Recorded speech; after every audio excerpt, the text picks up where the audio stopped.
Hello friends, welcome to my channel. ఈరోజు మీకు చూపించబోయేది chicken liver fry అండి. చాలా సింపుల్గా అండ్ టేస్టీగా ఎలా చేయాలో ఈ వీడియోలో చూడండి. ఏ పార్ట్స్కి ఆ పార్ట్స్ సపరేట్గా దొరుకుతాయండి. ఇక్కడ మేము చికెన్ లివర్స్ ఇంకా గారకాయలు తీసుకున్నాం కదా. గారకాయలని కందనకాయలని కూడా అంటారు. లివర్స్ ఒకటే కాకుండా ఈ రెండు కలిపి ఫ్రై చేసుకుంటే బాగుంటుందండి. ఇంకా కావాలి అనుకుంటే చికెన్ హార్ట్స్ని కూడా ఇంక్లూడ్ చేసుకోవచ్చు. స్టవ్ ఆన్ చేసుకొని కడాయి పెట్టుకొని ఆయిల్ వేడి చేసుకోవాలి. ఆయిల్ కొంచెం ఎక్కువే పడుతుంది అండి. ఒక 5 to 6 స్పూన్స్ వరకు ఆయిల్ వేసుకోవాలి. ఆయిల్ హీట్ అయ్యాక క్లీన్ చేసి పెట్టుకున్న వీటిని వేసుకోవాలి. వీటిని కొంచెం చిన్న ముక్కల కింద కట్ చేసుకొని తీసుకున్నాను అండి. మీకు కావాలి అనుకుంటే డైరెక్ట్గానే పెద్దగా వేసేసుకోవచ్చు. కొంచెం ఫ్రై అవ్వడానికి టైం తీసుకుంటుంది. చికెన్ మొత్తాన్ని ఇలాగ ఆయిల్లో యాడ్ చేసుకొని 2 minutes ఫ్రై చేసుకోవాలి. మీడియం ఫ్లేమ్లో 2 minutes ఉంచితే చూడండి ఇలా లైట్గా కలర్ చేంజ్ అవుతుంది. మొత్తం కలర్ చేంజ్ అయ్యేంత వరకు ఫ్రై చేసుకోవాలి. కవర్ చేసుకొని పీసెస్ కొంచెం హార్డ్ అయ్యేంత వరకు వదిలేయాలి.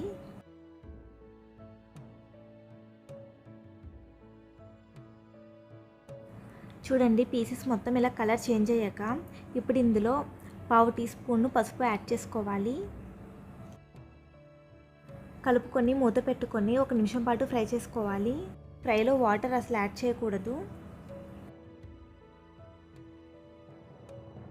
పసుపు మొత్తం ఇలాగా పీసెస్కి పట్టాక కరివేపాకు యాడ్ చేసుకోవాలి. కరివేపాకు కొంచెం ఎక్కువ యాడ్ చేసుకోండి. కొత్తిమీర వేయకపోయినా పర్లేదు, కానీ కరివేపాకు తప్పకుండా యాడ్ చేసుకోవాలి. కరివేపాకుతో పాటు జింజర్ గార్లిక్ పేస్ట్ కూడా వేసుకోవాలి. 1.5 స్పూన్ అల్లం వెల్లుల్లి పేస్ట్ యాడ్ చేశాను. ఒకసారి కలుపుకొని 1 teaspoon సాల్ట్ కూడా యాడ్ చేసుకోవాలి. అంటే మొత్తం సాల్ట్ అంతా యాడ్ చేసేస్తే ముక్కకు బాగా ఎక్కువ పట్టేస్తుందండి. అందుకని తక్కువ యాడ్ చేసుకోవాలి. అల్లం వెల్లుల్లి పేస్ట్ పచ్చివాసన పోయేంత వరకు ఫ్రై చేసుకోవాలి.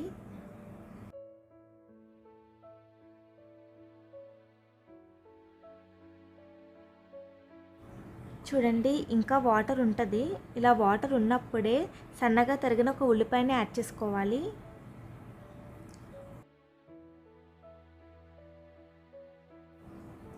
మధ్యలో కవర్ చేసుకుంటూ ఇందులోని వాటర్ అంతా ఇంకిపోయేంత వరకు ఫ్రై చేసుకోవాలి.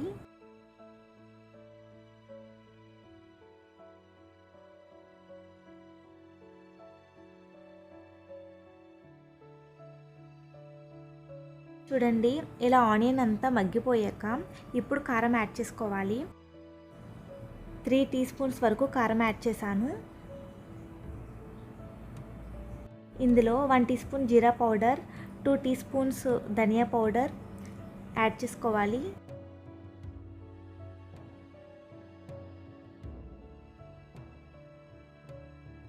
వీటిని కలుపుకొని 2 minutes ఫ్రై చేసుకోవాలి.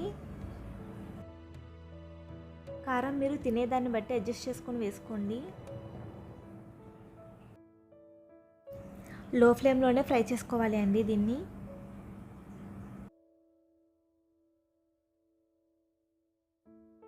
ఇలా ఆయిల్ పైకి తేలుతున్నప్పుడు గరం మసాలాని యాడ్ చేసుకోవాలి. 1 teaspoon గరం మసాలా యాడ్ చేశాను.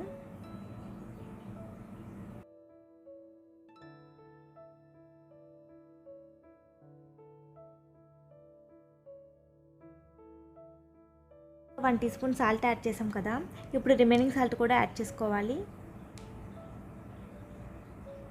ఈ స్టేజ్లోనే ఉప్పు కారం అన్నీ సరిపోయేటట్టు చూసుకోండి.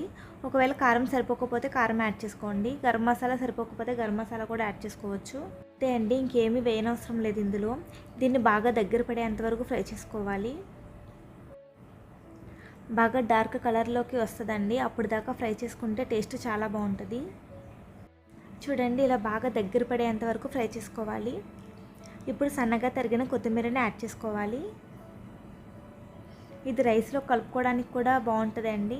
మనం ఆనియన్ వేసాం కదా, కొంచెం గ్రేవీ కూడా యాడ్ అయింది. వేడి అన్నంలోకి ఈ ఫ్రై వేసుకొని తినండి, చాలా బాగుంటుంది. గ్రేవీ కూడా చాలా బాగుంటుంది. ఒకసారి ట్రై చేయండి. ఈ రెసిపీ మీకు నచ్చినట్లయితే ప్లీజ్ నా ఛానల్ని సబ్స్క్రైబ్ చేసుకోండి. ట్రై చేసిన వాళ్ళు బాగా వస్తే కామెంట్ చేయండి. ఇంకో రెసిపీతో మళ్ళీ కలుద్దాం. అంతవరకు బాయ్. Thank you.